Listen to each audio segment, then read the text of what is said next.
All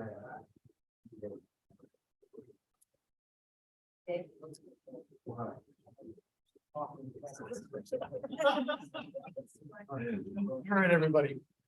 Welcome to the November meeting of the Chester County Astronomical Society. Those of you who are here and those of you who are here virtually over the web, welcome. Especially to folks who are new or haven't been here before, and a special welcome. And to any of the students that come in from next door, great. Love to have you and see you. First of all, a brief shout out to all of those who participated in the event at Wolf Hollow. It was a very successful event. I think we had at least 10 scopes there. Yeah, it was amazing. At least 10 telescopes, and we had a very enthusiastic crowd.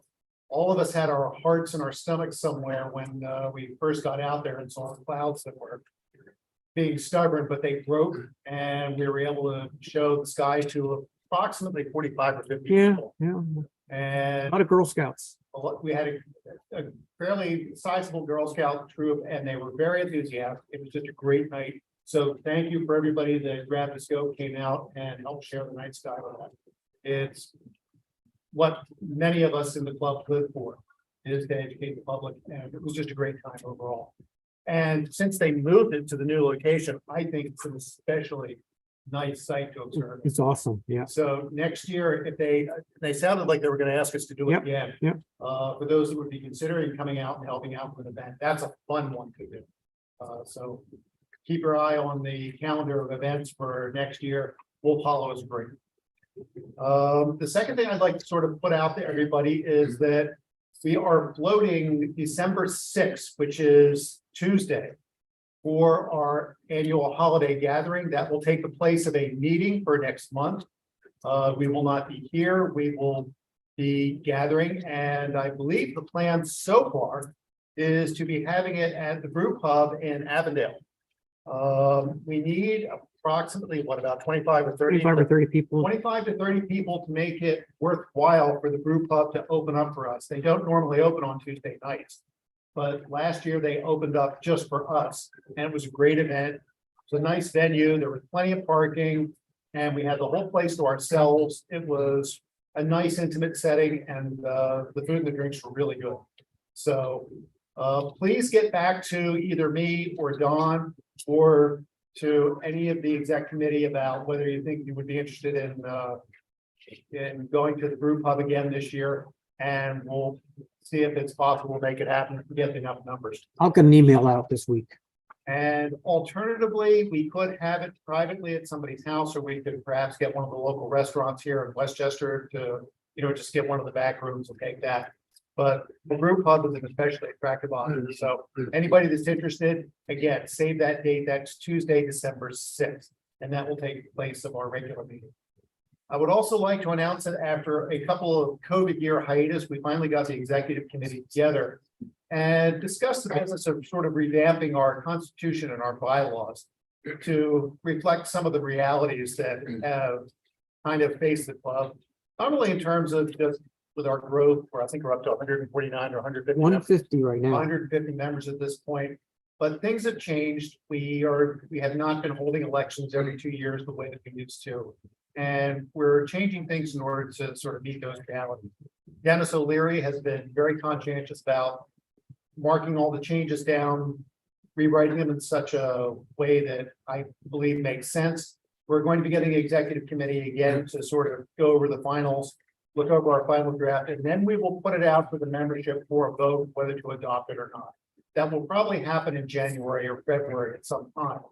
So I'd like everybody to kind of pay attention. Of course, we'll be posting this in observations and with emails that we'll be sending out to everybody.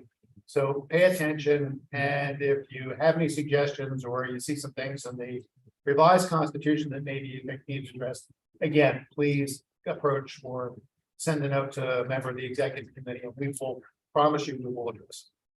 And with that, I'd like to turn the meeting over to Don, who Do a quick look at the night sky, huh? tell us what's up in the sky for the month of November. I'm gonna do a quick look.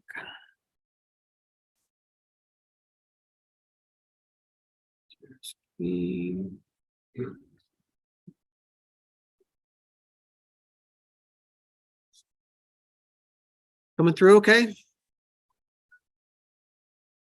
I'll take that as a yes. Yes. Okay. All right, so, yes, good idea.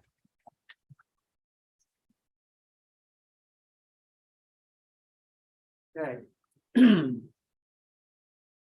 Let's have this set for later tonight, like 10:30, because we're not going to be together again until January. So I wanted to go over some of the winter sites to see. But before I do that, quick look at what's over setting in the west. We had nice Milky Way at Wolf's Hollow, was good. One of my favorite binocular objects I always like to show is this star chain here, Cygnus star chain. That looks really good in binoculars. Doesn't look so impressive here, but binoculars, it's really cool looking. And you can barely catch a hint of the North American Nebula if you're in a dark sky. You can see Mexico there. And what else? We had a good view of Andromeda at the at Wolf's Hollow. Now we couldn't pick up, has two satellite galaxies. Of course, Andromeda's M31, M32, and M110. Couldn't pick them up, but we had a nice central core of Andromeda.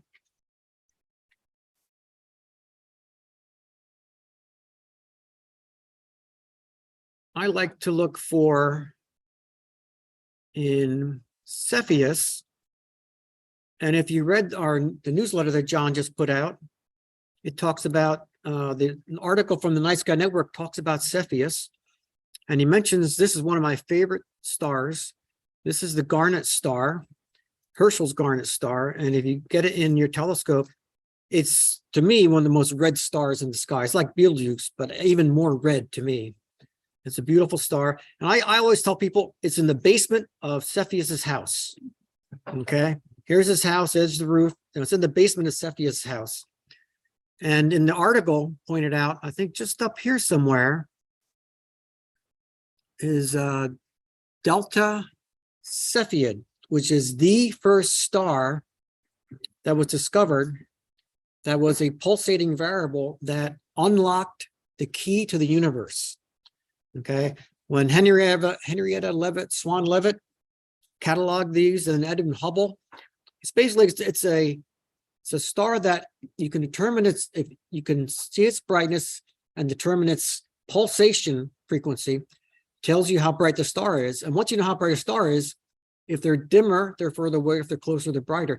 So it allowed Hubble to conclude that something that was called for years and years, for hundreds of years, the Andromeda Nebula was not a nebula, was actually a separate galaxy. It was the first insight that there was more than one galaxy in the universe. So, and that's right around in here somewhere. It might be that star.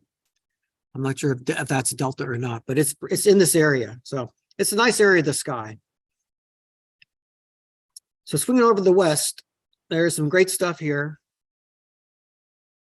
The greatest of all, of course, binocular object telescope is the Orion Nebula. This is just the wispiest, most brightest, most amazing nebula in the world to see in the whole sky. So I encourage you, and you grab your binoculars and go out, and it's easy to find. It's in the sword of Orion. One of my favorite other binocular objects is up here between the belt stars. Doesn't show up so well here, but there's like an S curve of stars between these two belt stars, and that's really a lot of fun to look at. Further out, you can't see it on here very well, but if you tune a telescope on this cluster, which is NGC 2169, it looks like a 37. Again, doesn't show up here very well, but it really looks like a 37. So we call it the 37 cluster, or the little Pleiades. Oh, shopping cart cluster. That's a new one to me. Yeah, Stellarium has some great names for these things. The shoe buckle cluster, Christmas tree cluster, of course, we heard of. And as it gets later in the night, I can change the time, get us a little bit later here, which will be more like January time frame. Brightest star in the sky, only because it's so close to us. And the little beehive, M41, is a really nice open cluster. So there's all kinds of stuff to see with binoculars, so you don't have to worry about getting so cold outside in the winter sky. All right, any questions on anything? Anyone seen in the sky? Anyone? All right, how many saw the lunar eclipse this morning? I saw it through the bathroom window, but I saw it. Okay, I won't tell you what I was doing at the time.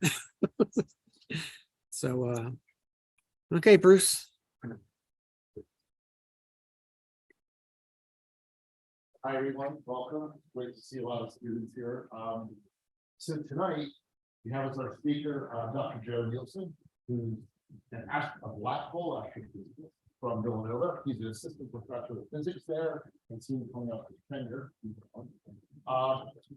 Joe really studies, does actually observations of black holes. He's a member of the Event Horizon Telescope Consortium. And what's kind of interesting is maybe a little more than 3 years to the day, we gave a talk to our meeting about what was then the groundbreaking detection and release of the images of the black hole in M87, the supermassive black hole, which took years to basically get that data. Truly like an historic moment to actually be able to image the shadow of a black hole. Well, since then, he's continued his work and he's been doing a lot of studies around the supermassive black hole, Sagittarius A star that's at the center of the Milky Way. So he's going to talk about his work on black holes, his work particularly around Sagittarius A star, and again, culminating just this past May, right? The Event Horizon Telescope Consortium released the first image, again, of the accretion disk of that black hole. So this is, kind of stuff that 20, 30 years from now, people were reading in astronomy texts, it's like groundbreaking moments. So it's nice to have someone who's part of that consortium and, a next door neighbor actually come back and speak to us. So his talk tonight is aptly entitled, yes, Shadow of a Sleeping Giant. So Joe, welcome.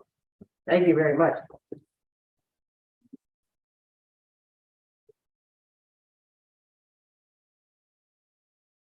You'll hear me okay on Zoom there? Yeah, I can hear you now. Yes. Okay, and can you see the laser pointer on the screen? Maybe not. Okay. No. All right, well, maybe I'll try and use the mouse pointer then if I need to. Okay, so thanks very much for that very, very kind introduction. It's a pleasure to be here. And as Bruce mentioned, I was here just about 3 years ago.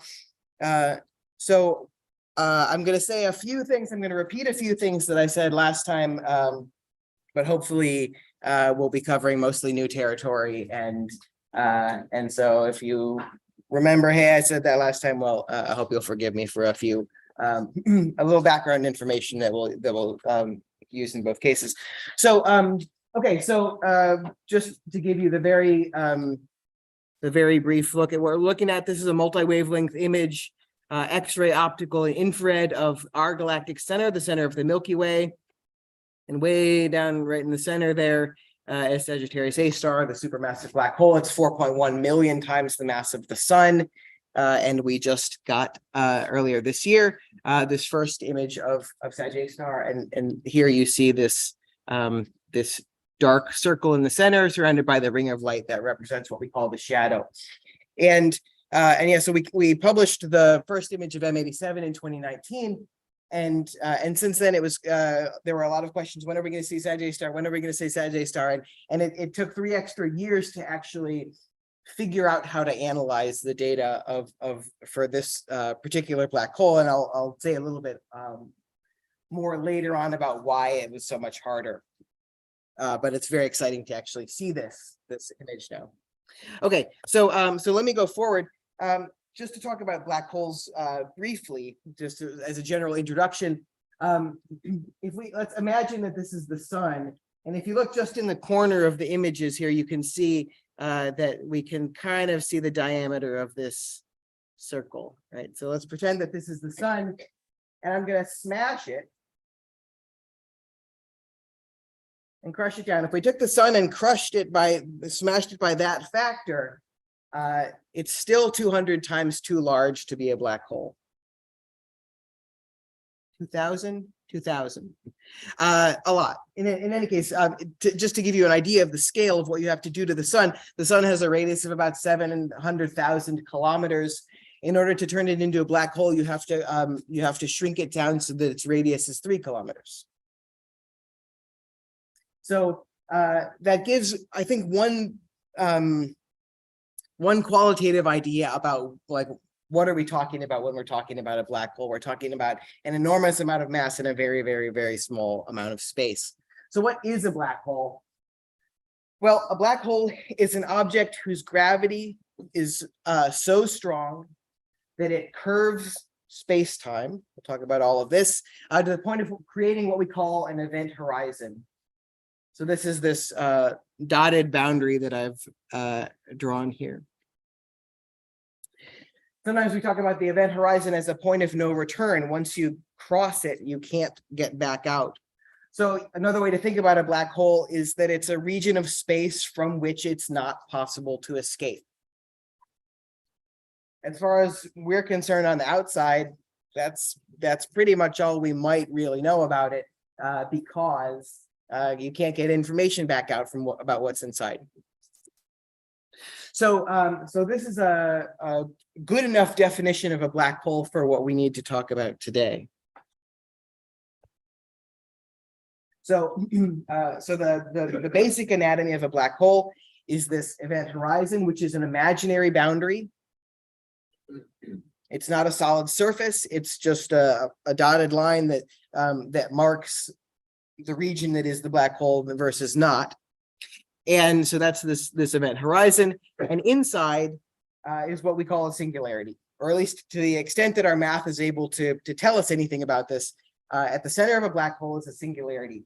And what happens when you take the sun and smash it into a region that small is that all of the electrical forces, all of the quantum mechanical principles that hold matter apart, the forces between atoms and molecules, the forces between nucleons, anything that is able to repel two pieces of matter from each other. When you make an object that small, gravity always wins. There's no force that we know of in the universe that can prevent any two pieces of matter from collapsing in on each other. And so once you make the sun that small, as far as we know, all of the material that it's composed of is going to fall to a point of infinite density and zero volume. There's nothing that can keep it from there's nothing that can give it structure. There's nothing to hold it up. So as far as we're concerned for now, all of that matter is going to be crushed to a single point at the very center of this black hole. You can't come back from that, right? So that's how we can think of the structure of a black hole. Feel free to ask if you have questions, by the way, but we can they come up. Okay, so that's a black hole. Now, I said that what a black hole does is it curves space and space-time to create this event horizon, but I didn't really tell you what that means. What does it mean to curve space-time? Well, in order to think about what does it mean to curve space-time, you need to talk about first what is flat space-time. What would it mean if space-time was flat? And what we mean when we talk about flat space or flat space-time is that distances, if you measure the distance between 2 points, say here and down here, the distance between that you can calculate according to the Pythagorean theorem. You go up some amount and you go over some amount, and the distance between the top and the bottom here is the square root of the sum of the squares of those two little distances. That's what we would call flat space obeys that basic principle. As an example of a clearly curved space, this is obviously not true on the surface of the Earth. To go from the equator to the North Pole, you travel a curved path along that surface. So the distance, if you think about how much you go up from the equator and how much you go in from the equator to get to the North Pole, well, the distance that you would travel walking along that surface is not equal to the square root of the sum of the squares, so that the surface of the Earth does not obey the Pythagorean theorem.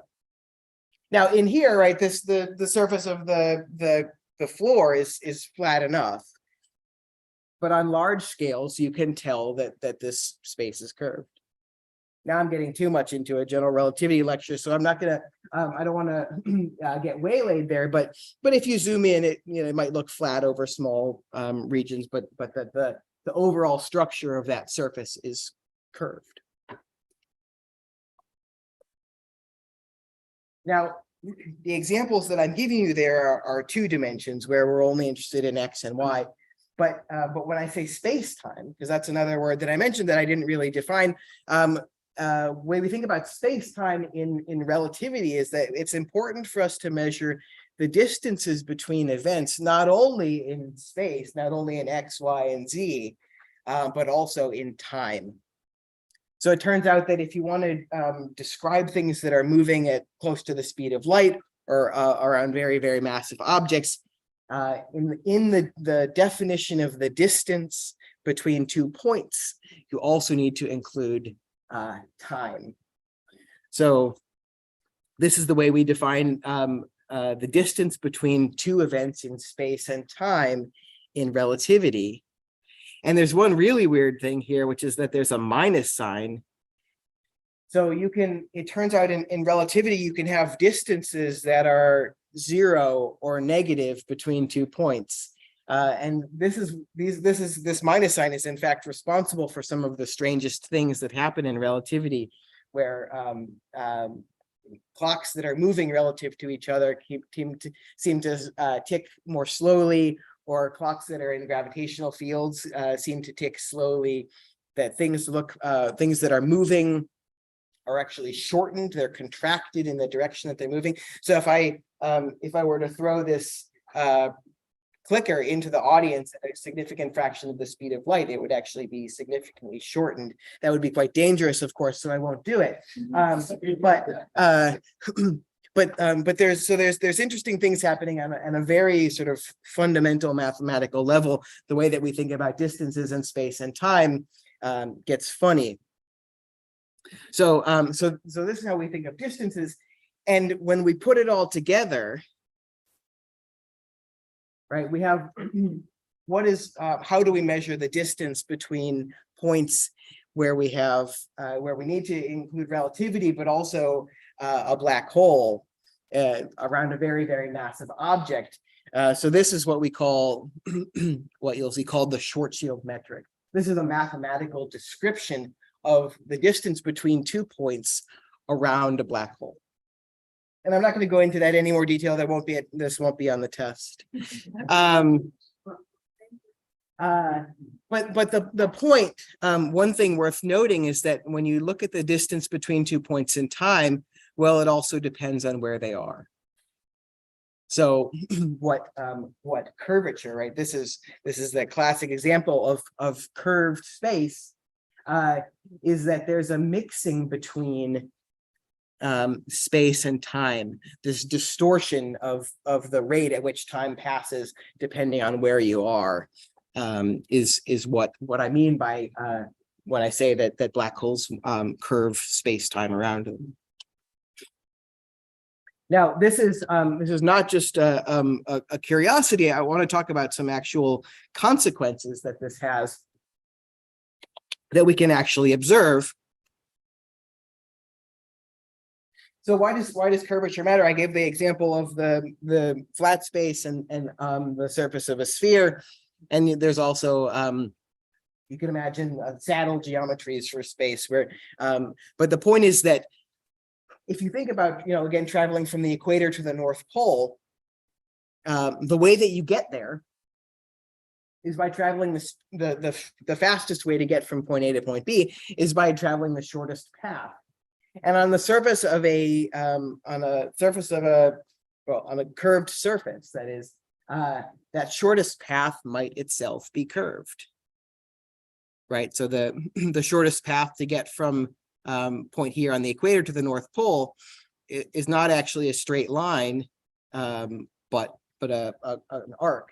And if you ever look at, if you ever seen airplane trajectories that are projected onto a flat map, they appear to curve, but it's just because you're taking what's a curved path and then straightening it out again. And so the shortest paths are actually ones that arc.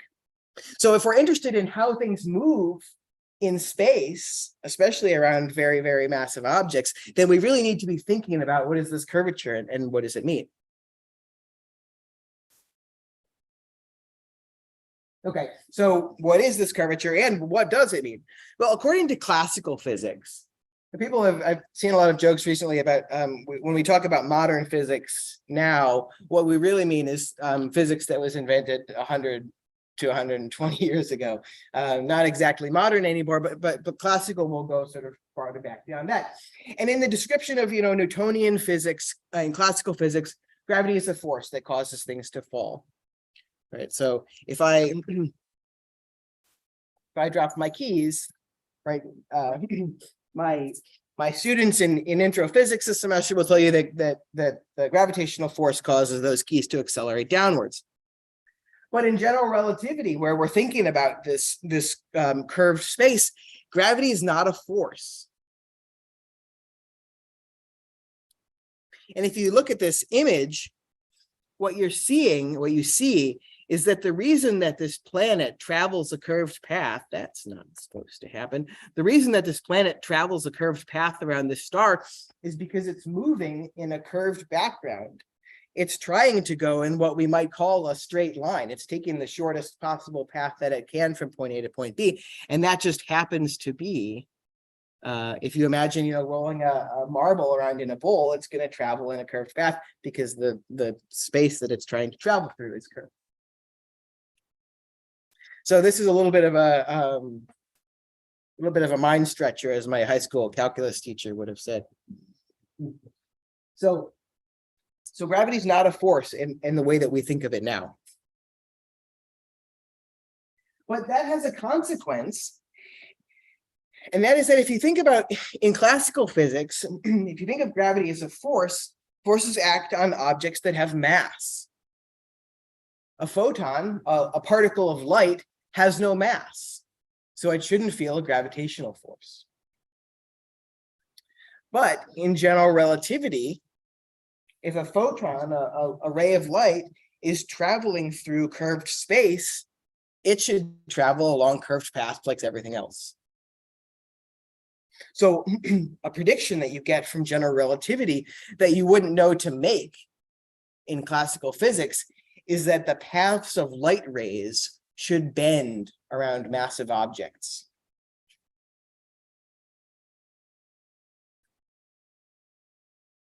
And one way to think about this is with what's called the equivalence principle. And this is one of the foundational principles of general relativity. We're now in chapter 6 of the general relativity textbook that I'll be teaching from next semester. So we're skipping really a lot of material, but we're not going to go into it in the math in any detail. But the essential idea from this is kind of a thought experiment that Einstein did, is that can you tell the difference? Imagine that you're in an elevator with your eyes closed. Can you tell the difference between there being a gravitational force that points downwards that holds your feet to the elevator, or the elevator accelerating upwards at an equivalent rate? With your eyes closed, or if you're doing experiments in that elevator, can you do an experiment to tell whether the elevator is accelerating or whether there's a gravitational field? And the equivalence principle says no. Any experiment that you do will give the same answer if you're feeling a gravitational field downward or an equivalent acceleration upwards. Now, if you open your eyes and look out the window of your rocket, well, maybe you can figure it out. But that's the idea of the equivalence principle. So let's do an experiment with this. Let's consider a ray of light that we send through our elevator. If I'm just standing here in the elevator I have a little flash of light and watch that laser beam travel across the elevator. It's just going to look like it goes straight across. But imagine instead that instead of just the elevator just sitting there, imagine that the elevator is now accelerating upwards. So what happens when I do that experiment now in an accelerating elevator? Well, the light ray keeps going, but the elevator moves beside it. Now the light ray travels across the elevator in a tiny fraction of a second, so it's not going to move very much. But that light ray, that laser beam, is going to hit the elevator at a slightly lower spot than it would have. If you're paying attention, you know what I'm going to do next. Now let's imagine that the elevator is sitting in a gravitational field.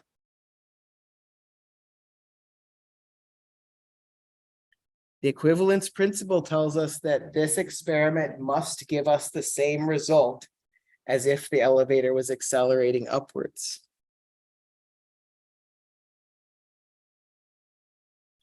So the equivalence principle tells us that the path of the light ray will be deflected downward in the gravitational field, just as it would have appeared to be had the elevator been accelerating upwards.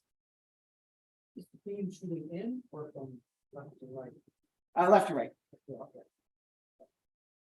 So if the elevator is accelerating upwards, the beam will hit the wall of the far wall of the elevator a little bit lower. So the equivalence principle tells us that that the gravity must also cause that laser beam to deflect downwards a tiny little bit. Yeah, question in the. There was a person standing where that red asterisk is. Yes. Will that? Let's assume that. Yes, I'm now being blinded by the laser. Because yeah, so Will let's assume that light beam is coming from a window. Mhm. Will that window now look like it's lower on that wall? Yeah, so it's tricky to think about like where does something appear to be, because your eye or your camera, right, you see things, they project as though the light is coming in a straight line. So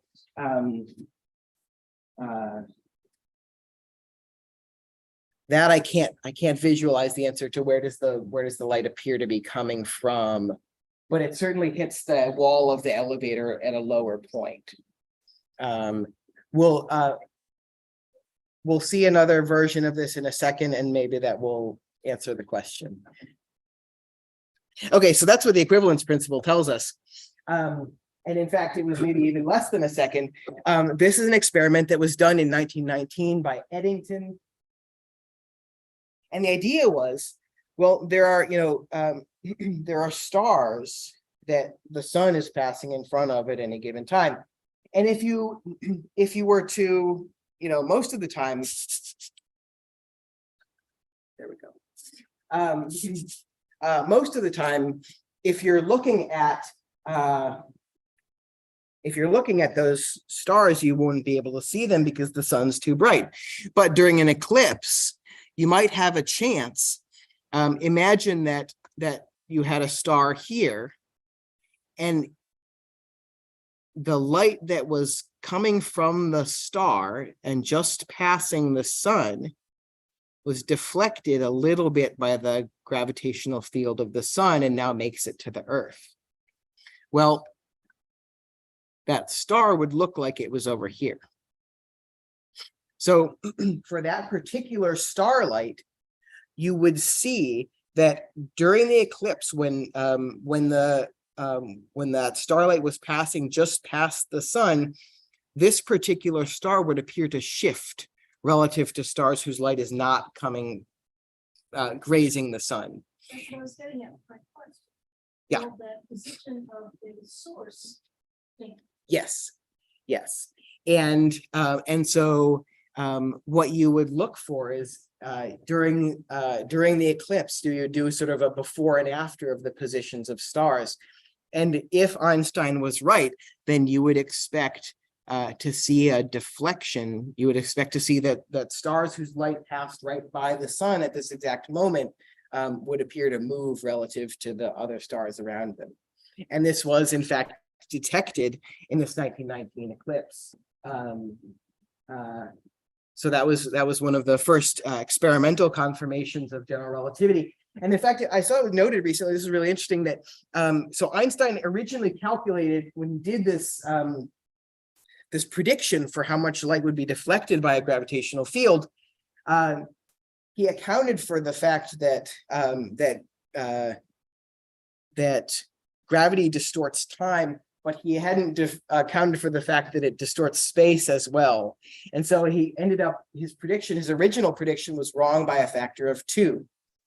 And there was an eclipse in 1914 that was clouded out. Some folks were hoping to do this experiment, but they couldn't. And maybe it was clouds, or maybe it was some sort of world war. But he then corrected his math later on. And then for the next eclipse, it was ready, and the prediction was confirmed. So had the earlier observations been done, they would have appeared to be inconsistent with Einstein's theory, and then maybe we wouldn't even be talking about this 100 years later. So it's kind of an interesting coincidence there. Okay, so that's a small scale version of this, where you have rays of light passing one object from another one. But at a much larger scale, we can see what we call gravitational lensing. So the idea with gravitational lensing is that if you have us sitting here on Earth, and there's a very massive object, like a cluster of galaxies, the most massive objects in the universe, between us and a very distant source of light. And we're seeing lots of images of these lensed galaxies from JWST now. If that light bends around the massive object and makes it to us, where it wouldn't have otherwise, what ends up happening is that we get more light from those distant objects than we would have expected to see. This massive object, this lens that we call it in the middle, focuses a bunch of light and brings it to our eye or our detector. And so distant objects can be magnified or appear much brighter than they would have otherwise. So there's this basic principle, extending the deflection of light, we can get to this idea of gravitational lensing. Yeah. So we can see in this example, using that source as a star. Yeah. We may be able to see 2 of them. You can see, yeah, the question is, can you see Inside 2? that gravitational source. Yeah, I'll show you. There's lots of different things that you can see, and if you look at these images from JWST, you can see all sorts of different kinds of image morphologies. You can see arcs; they can get distorted. You can see mirror images of them. You can see multiple. You're right, because light can come in any direction around the lens, so you can see rings. So I'll show you that in just one second. So if the alignment is perfect, if you have your eyeball, the lens, and the source in a straight line behind it, then the light can come around your lens in any direction. And so for that instant, you can actually see the object. This is for something that's moving, but if you have that perfect alignment, then you will see what's called an Einstein ring.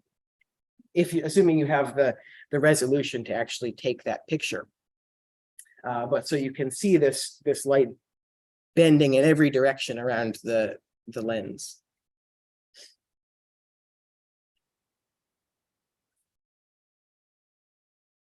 So let's take all of those ideas, deflection of light, gravitational lensing, and Einstein rings, and put them all together. So what would happen if you had a black hole and you put it at the center of a galaxy? Well, you would have very strong light bending, because the light that's coming from the gas around the black hole would be strongly bent by its gravity. You would have very strong gravitational lensing, And if you're looking directly at it, you would also see an Einstein ring. So if it's that alignment is just right. So this is an animation from the National Science Foundation from the original announcement of the image of the black hole in M87. And it shows you how the paths of light rays can be bent around this black hole. And the light rays that come to you end up looking like a bright ring with a dark center. So let's just play that one more time so you can see it again. So the light rays that end up going in this direction, some of them travel around the black hole a couple times, some of them are just bent directly.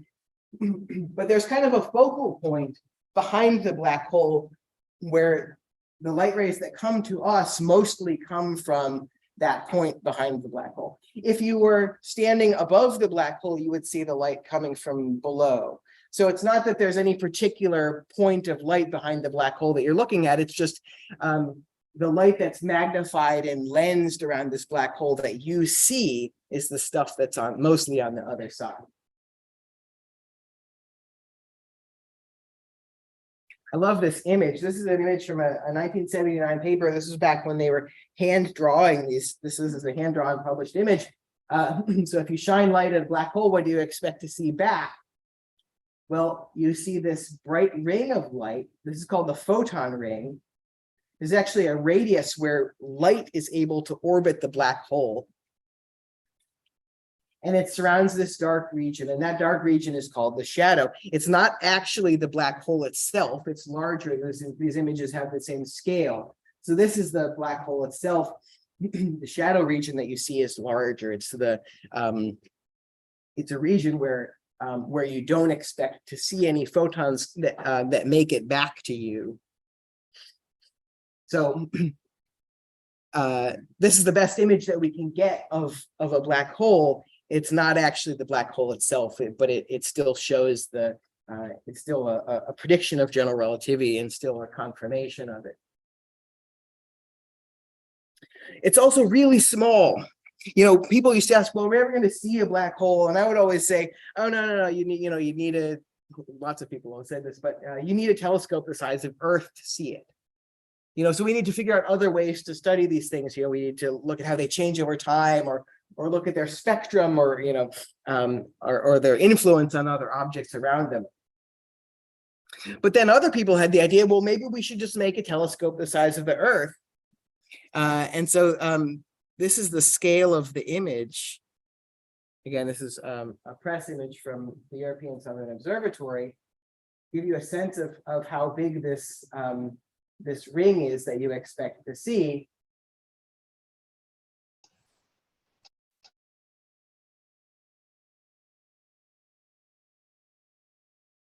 There it is.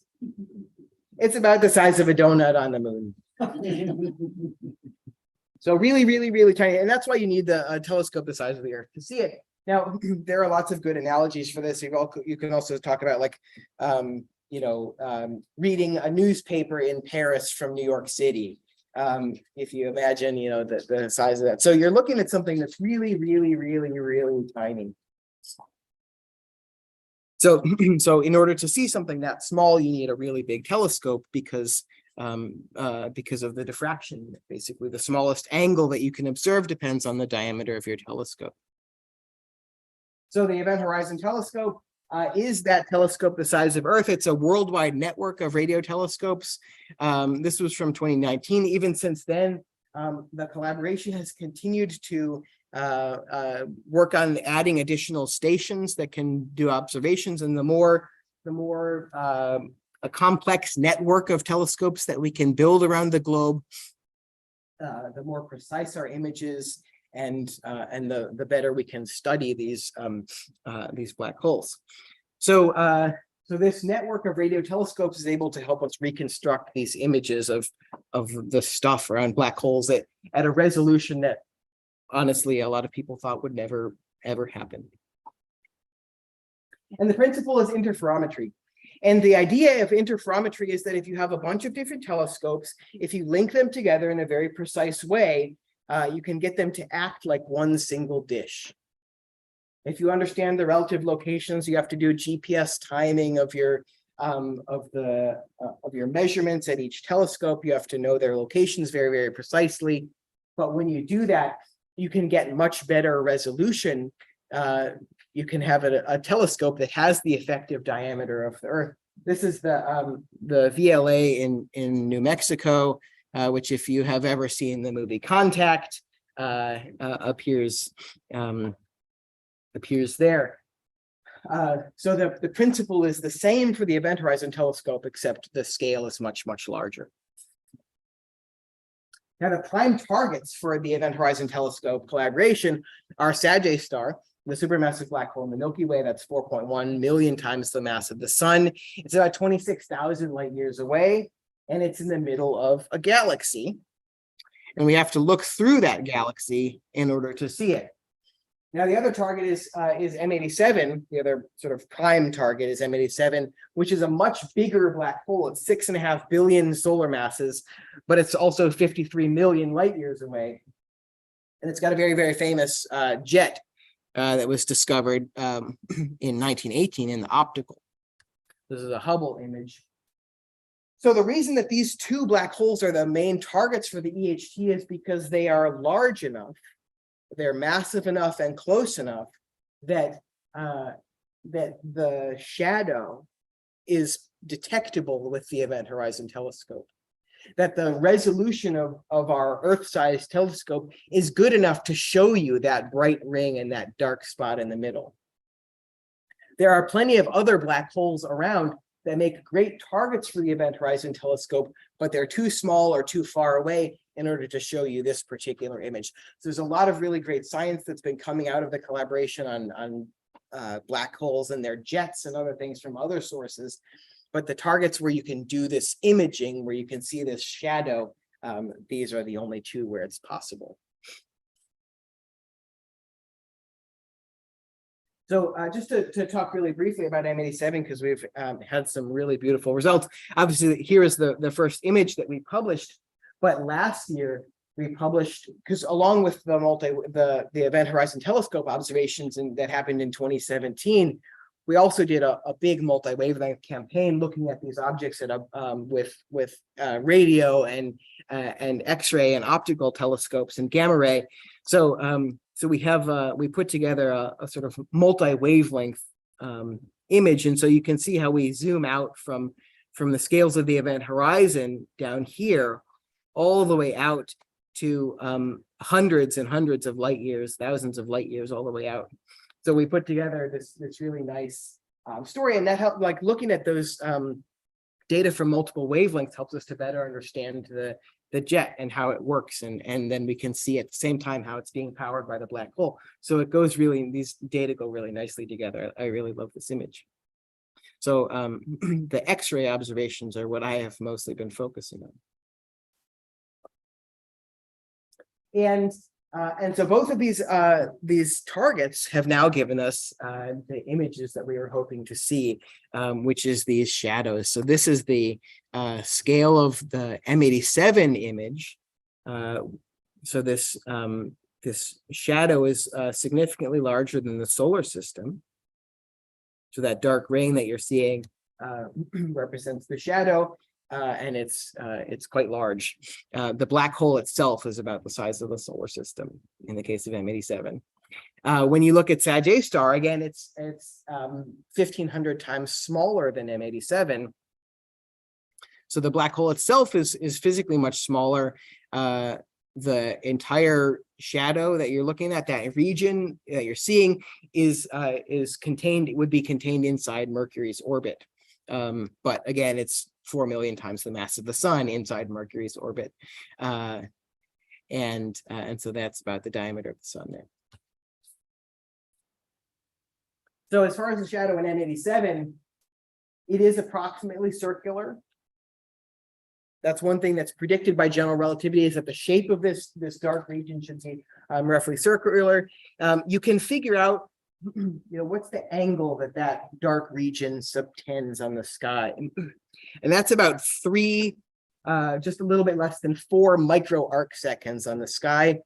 And that depends on the mass of the black hole. And when we were doing these original observations of M87, there was uncertainty in the mass of the black hole.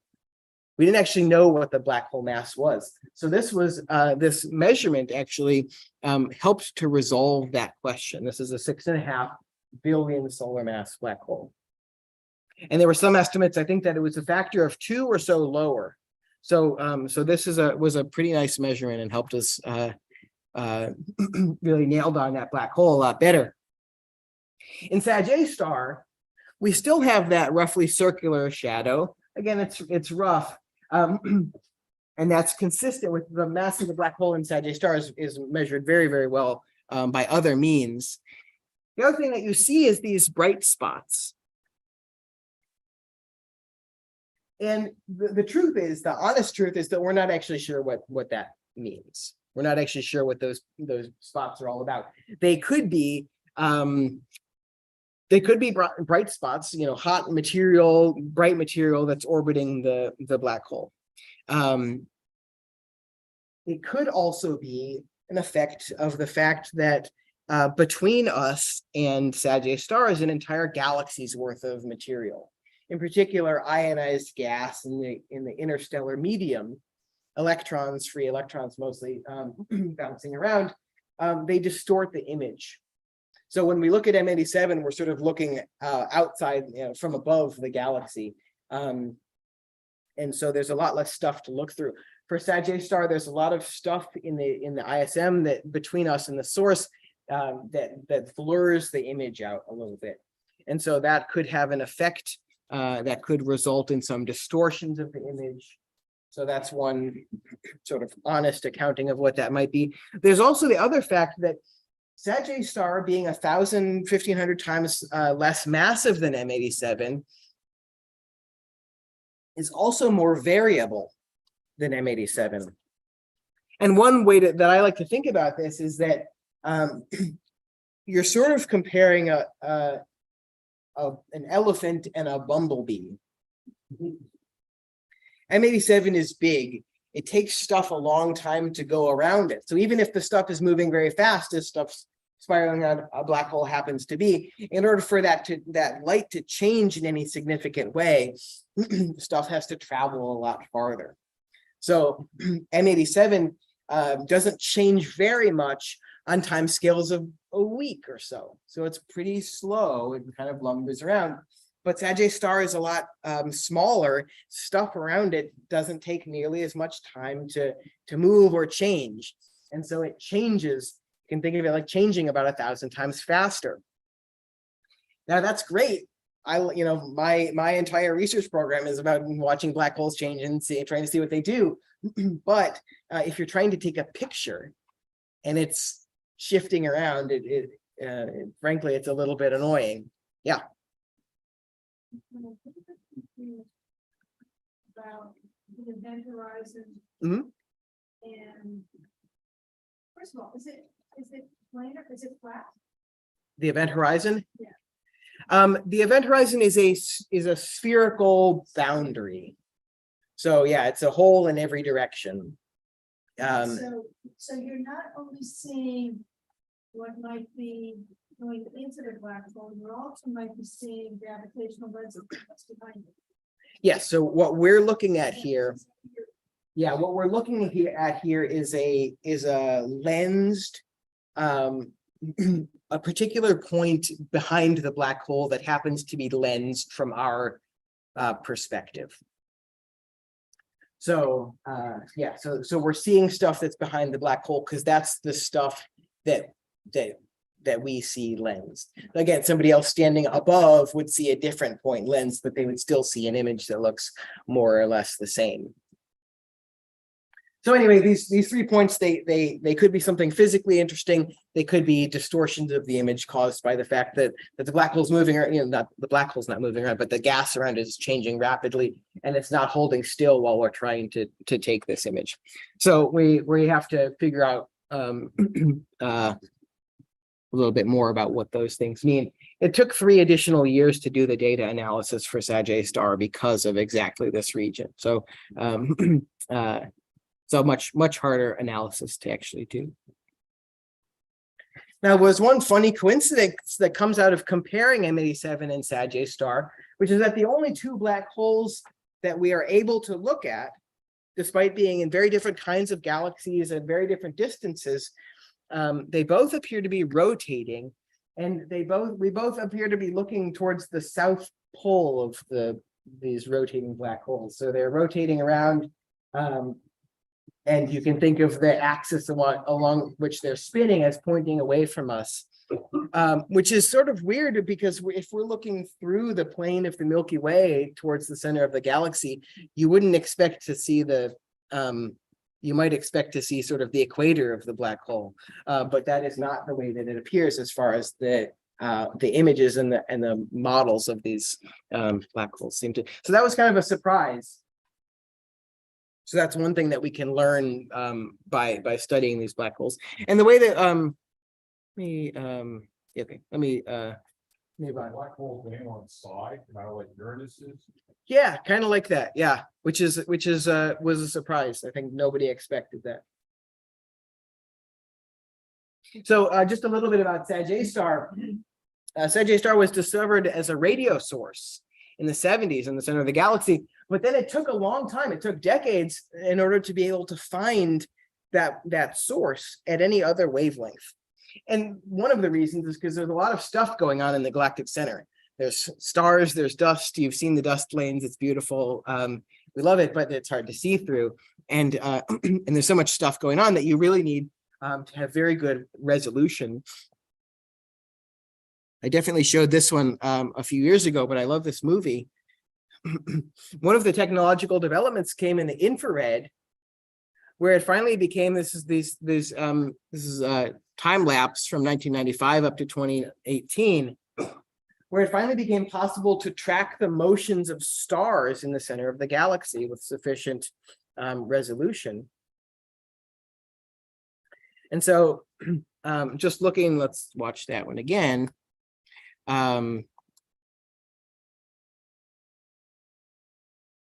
You can see that there are some stars that appear to be orbiting, like this one. This is star S2, appears to be orbiting something that's not really there. Where was that? Actually, you can see it there if you pay really close attention. Watch this flickering spot right there. It's a little bit of flickering in there. So I've been really interested over the last few years in the variability of Sagittarius Star. But what you see from these stars is that some of them are orbiting something. And when you can measure an orbit, you can measure a mass. And so for measuring the orbits of these stars, Andrea Ghez won the Nobel Prize for this work, for measuring the mass of Sagittarius Star. And those give a very, very precise measurement of the mass of the black hole. So there's another funny thing about Sagittarius Star, which is, it's the galaxy that we live in. It happens to be on its side for some reason. But we look out in the distant universe and we see these super bright quasars and these bright active galaxies. If you think of their sort of energy output like a speeding train, Sagittarius Star, our supermassive black hole, is like a hummingbird. It's very, very, very bright compared to other black holes that we see in the universe. And this to an astronomer is very upsetting because we base a lot of our reasoning on the idea that we don't occupy any kind of special place in the universe, that cosmology, that the universe sort of considered on large scales is pretty much uniform in every direction. And so it's weird to be in a galaxy where the black hole is so faint compared to most of its neighbors. It's very unnerving. So so that's been one of the reasons that people have been studying Sagittarius Star in particular for such a long time. And one of the things that we've discovered while staring at it is that part of that variability that we see, what it means when I say that Sagittarius Star is more variable than M87, is that it shows little flares. So this is another time lapse, but just lasting an hour or two. This is Sagittarius Star right there. So there's a bright object next to it. But during this one or 2 hours, it gets quite bright and then fades away again. Now, on average, we see these flares in the X-ray about once a day or so. Sometimes we see more, sometimes we see less. Here are some, this is 3 million seconds of X-ray observations from the Chandra X-ray Observatory, all kind of smashed together. And sometimes, you can see these flares in the light curve. This is just the brightness over time. And you see a bunch of these flares, and sometimes over the course of this is about 6 hours in this bottom panel here, you'll see a bunch of flares all in a row. This is an observation that we took last March using the XMM Newton Observatory when we were trying to look simultaneously with the Event Horizon Telescope to see if anything interesting would happen there. And in fact, we did see a flare, but the Event Horizon Telescope had finished its observing campaign, and so we didn't get to see it all happening at the same time. But it would be really neat to be able to see something happening at different wavelengths at the same time as we were looking at it with this the imaging telescope. So what's actually happening during this flare? Well, I'll show you a little movie. This is gas. You can imagine gas that's swirling towards the black hole, and it's turbulent and it's all mixed up. And so there's this plasma, and if you mix up magnetic fields in the right way, they can actually kind of get an explosive event that they call reconnection. And so you can see this kind of explosion in the plasma, and you get a bunch of energy released. And so that's one of the, these reconnection events are one of the primary proposed explanations for what these flares are.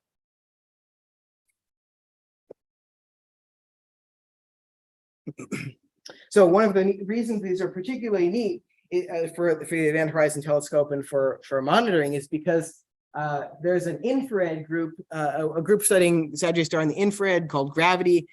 They have found evidence that suggests that during flares, they might have evidence of orbital motion, of something moving around in a circle.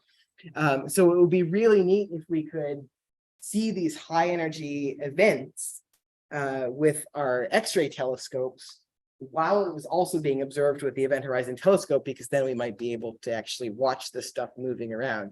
So this is kind of the holy grail that we've been chasing in trying to propose for these observations and make sure that they get to happen when the EHT is looking at Sagittarius stars.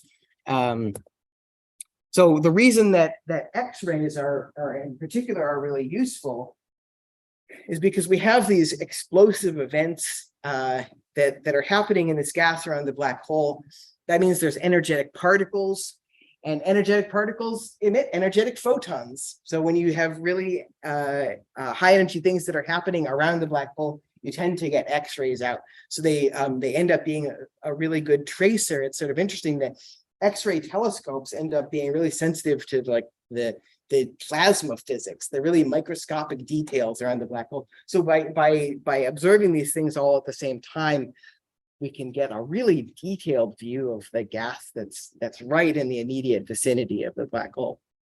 So that's kind of where I come in and get excited about all of these things.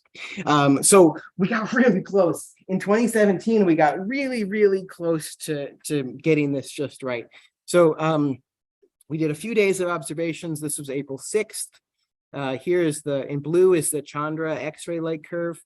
And in green is some of the Event Horizon Telescope data and brightness. Nothing really happened on April 6th. Nothing really happened on April 7th. And then on April 11th, boom, there was a flare while we were observing with Chandra. And just after that, the Event Horizon Telescope started observing. So the timing, we just missed the timing of this. But what they saw with the EHT was strong variability afterwards. And we don't have an image of that, but that variability from sort of other analysis methods. There was just a paper out earlier towards the end of the summer, early in the fall, that looked at that data, that strong variability in the EHT data afterwards, and found that variability was consistent with what you would see if there was a hot spot, if there was a bright spot of gas moving around the black hole at about 30% of the speed of light. So as far as I'm concerned, we came within about 20 minutes of actually seeing this happen with the Event Horizon Telescope. So this is sort of the aftermath of this flare that we caught with X-rays just before. So this is just an animation. It's not actually what was seen. Like I said, there's no movie of that. But I think for me, it really justifies the entire project. This is what we're trying to see. We're trying to look at this stuff in really great detail. And I think this shows that it's possible, even if we just have to get lucky a little bit to actually see it all at the same time.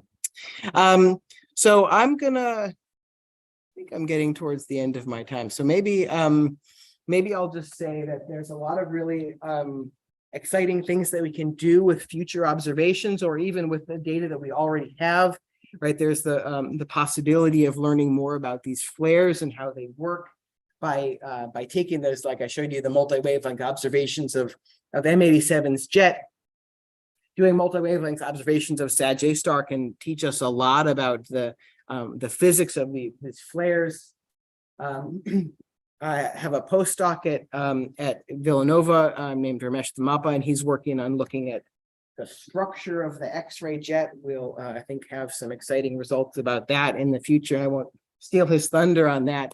There's also the data sets that we have on the black hole stream are just in our existing data alone are very, very rich. So one of the things that we have talked about for, published for M87, but not for Sag star yet, are polarization images. So the Event Horizon Telescope measures not just the intensity of light that we're seeing from these objects, but also how polarized it is. And the polarization is basically the direction of the electric field and the light rays that you're actually measuring. And why this is interesting is because one thing that can affect, there are two things that can affect polarization. One is a magnetic field. If you have a magnetic field in the gas, then it will cause light to polarize. Also, general relativity, the curvature of space can also change the polarization. So if you understand the general relativity, which we think now that we do, then you can use the measurements of polarization to learn about the magnetic fields in the gas. So these are some images that show sort of theoretically, if you have different kinds of magnetic fields, what kind of polarization signatures would you expect to see? There's the possibility of seeing some of that for Sag star in addition to M87. So there's all sorts of very, very rich data sets that we can learn more about. And this was done in M87. I think we'll leave that for questions if there are some. So let me wrap up and say that what I have tried to explain today is that gravity warps the fabric of space, and that results in the bending of the paths of light rays. And if we understand sort of as a whole the effect that distortion can have, it means that with this idea of gravitational lensing, it allows us to get a really close-up view of gas around the black hole, and to get some really nice tests of general relativity in the process. And part of my interest then is in using multi-wavelength observations to help interpret the Event Horizon Telescope observations and learn about sort of the really fun, energetic details of the stuff that's actually falling under the black hole. So I'll stop there. Thank you very much for your attention. And if you have more questions, I'm happy to take them. So they're both rotating in the same direction, block. How do you determine that? The question is, how do we determine that the black holes appear to be rotating all in the same direction? So the way that we determine this is by comparing the observations to a whole library of possible images. So what I'm showing here is a bunch of different scenarios for what what would the Event Horizon Telescope see if something particular were true? So this is if the black hole was spinning rapidly with a spin axis that's pointing towards us. This is if the black hole is not spinning at all. This is if the black hole is spinning rapidly with its spin axis pointing away from us. And then there are different assumptions about how the electrons in the gas are accelerated. So there's a bunch of different scenarios that we can compute. What would this ring look like at perfect resolution? And then we can blur it to the resolution that we would see if we actually observed that with the Event Horizon Telescope. And so you can compare model predictions for all sorts of different scenarios, and you say which of these scenarios can we rule out, when which are consistent with the data. We can use observations at other wavelengths to help those tests as well. And it turns out that the models that best describe the data, that match the data most consistently, are the ones where the black hole is rotating and pointing, that spin axis is pointing away from us. We're not able yet to actually measure the spin, how quickly they're rotating, but at least the data seem to suggest from a bunch of different lines of evidence that they are rotating and that they are pointing kind of away from us. Yeah. Can we pause on black hole spin for just a second? Especially since we're dealing with something that has essentially a zero geometry in the center of it. What is the spin that we're talking about? Is it the magnetic fields themselves? And does it have any direct effect on what we see, or what happens with the Schwarzschild alternatives? Or is it more an effect of what we see in the hot gases and plasma around it? So the question is, what is the spin? What does it even mean to say that a black hole is spinning, and what effect does it have? So when we're talking about spin, we are talking about space itself. The event horizon is in fact spinning. And it turns out that if the black hole is spinning, the singularity ends up not being actually a point, but a ring. Please don't ask me more about that. But what you end up with is one way to think about a black hole is that you can think of space itself as sort of falling into the black hole, but it's falling in at the speed of light. And so once you get to that point where the infall speed of space itself is the speed of light, then you can't climb your way back out any longer. In the case of a rotating black hole, the space itself is also rotating. And it turns out that there's a region where space rotates so quickly that you can't remain at rest. You sort of must rotate around with the black hole. And that's called the ergosphere. So it is in fact space itself that's rotating. Now, one effect that has, it means that it ends up meaning that the event horizon of the black hole is actually smaller for a rotating black hole than it is for a non-rotating black hole. So non-rotating black hole is called a Schwarzschild black hole.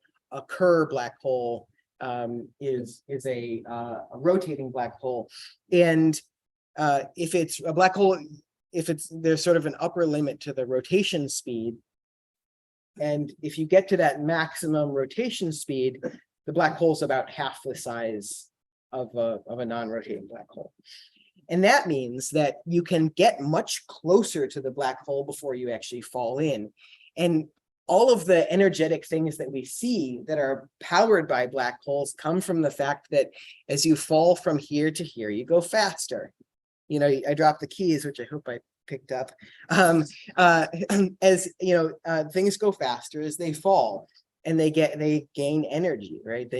Things that are falling towards the black hole gain kinetic energy. If you can fall farther and deeper into the gravitational potential, you can go faster. So you can get more energy out of a spinning black hole than the stuff around the spinning black hole can be more energetic than around a non-spinning black hole. So there's all sorts of effects that can come out of that And there's a big industry now over the last 10 years or so in particular of actually trying to measure the spins of black holes. And there's a few different ways that we can do that.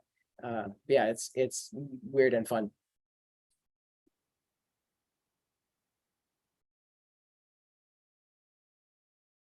Questions from Zoom, other questions from the audience? Chris? This is probably really simple question, but there's no evidence, especially for stationary black holes, of binary black hole systems. So Yes. In fact, the question is there evidence for binary black holes? And this is very much not a silly question. I guess what I would say is that there is very strong evidence for objects that used to be binary black holes. And this comes from gravitational waves. One of my colleagues at Villanova, Amber Stuver, is a member of the LIGO collaboration. And what happens if you have an object, right, it has gravity, and gravity, according to general relativity, travels at the speed of light. So if you take a boat in a lake and you move it, you send ripples out. The same thing happens if you take a massive object and you move it. Its gravity travels outward at the speed of light. The classic thought experiment of this is if you were to delete the sun, if I were to delete the sun right now, well, it's nighttime, so we wouldn't notice. But if it was daytime and you get rid of the sun, well, there's still light that's traveling to us from the sun. It would take 8.5 minutes for that light to get here. It wouldn't be for 8.5 minutes, we wouldn't know that the sun had disappeared.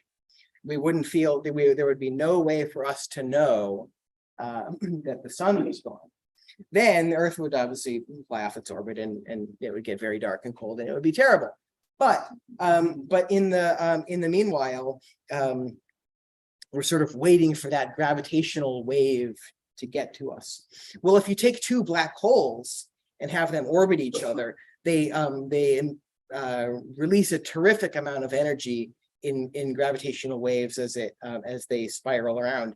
And at the moment, this is one of my favorite facts in the universe, in the moment that two black holes merge, the amount of energy per second, their luminosity in gravitational waves exceeds the luminosity of all of the stars in the universe. The amount of energy that's contained in the gravitational fields of these things is astonishing. And so in a very, very, very short amount of time, they release huge amounts of energy. And what is that? Well, it's a distortion of the gravitational field that travels outwards. And so the way that LIGO works is with basically a big L of lasers.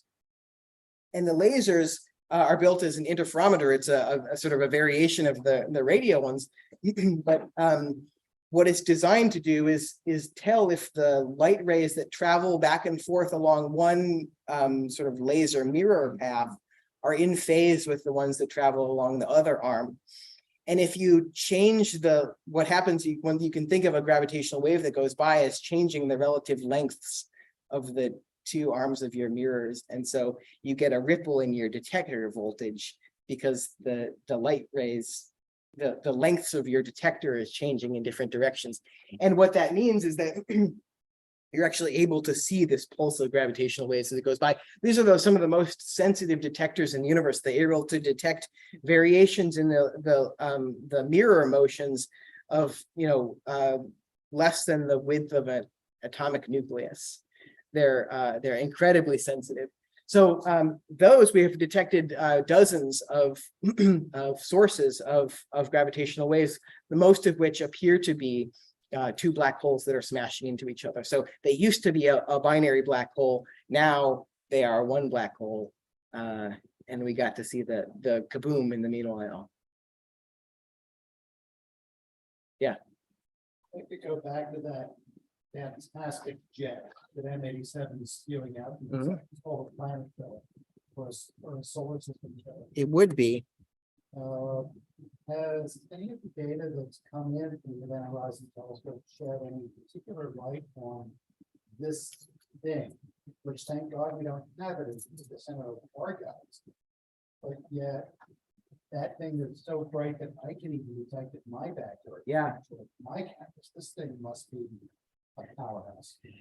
Yeah, it's quite powerful. So the scale of the shadow image that we have of M87, the data that we're able to get from that first campaign, this is just the first image that we've taken, that we have data from subsequent years, which might help.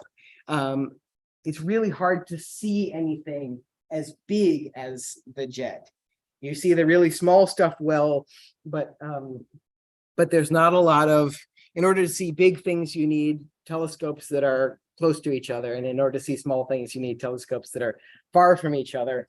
And so we don't have enough coverage to say much about this jet that's going in this direction.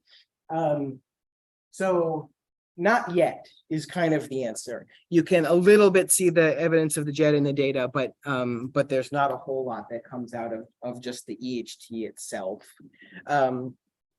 If you zoom out, let's see, I'm not sure if I have the X-ray image. I could probably try and, I'm sure I have it in my post slides. If you zoom out from M87 in the X-ray, there's a M87 lives in the middle of, I'm not going to do it.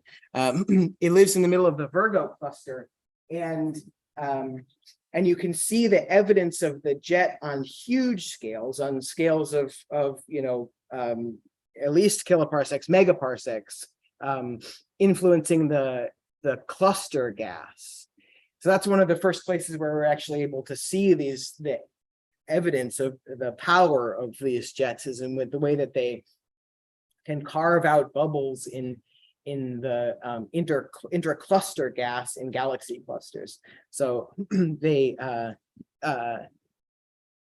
that turns out to be a really nifty way of measuring the powers of jets, and it was one of the first lines of evidence that tells us, wow, these things are not just little beams of light, but enormously powerful outflows. But yeah, from the EHT data itself, not too much just yet. Thank you.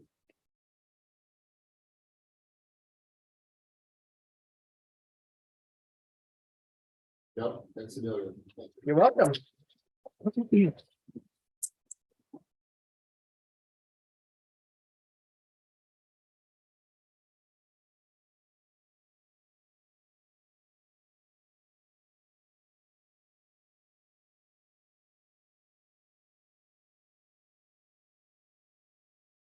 Okay, so that wraps it up for our meeting tonight. Thanks everybody for coming, for everybody else who's out there online. And again, save the date, December 6th, Tuesday, for our holiday meeting. We will not have a meeting according to a formal meeting like this. It will be instead